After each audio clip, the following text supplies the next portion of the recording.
सलाम जी, क्या नाम है आपका? जी, मेरा नाम मलिक अख्तर अली है। मलिक अख्तर अली, ये बताएं कि कैसा लग रहा है मेला चिरागा का जो इफ्तिताह हुआ है इसके मतलब? ये माशाल्लाह बहुत ही अच्छा लग रहा है। इस तरह की इवेंट होने चाहिए ताकि आवाम को तफरीह के मौके मिले। लेकिन रश बहुत है, इस वजह से बहुत परेशानी बनी, लेकिन है कि मजा आएगा जैसे ही अंदर आ गए हैं।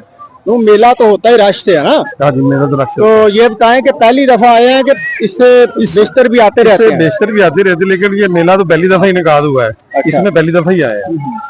तो यहाँ पे इंतजाम के मतलब कोई खामियां या खूबियां बताएंगे आप? इंतजाम तो काफी बेहतर है, लेकिन फिर आवाम के रश की वजह से थोड़ी सी परेशानी बनी, वरना इंतजाम तो अच्छे किए हुए हैं। जी, बहुत शुक्रिया, थैंक यू।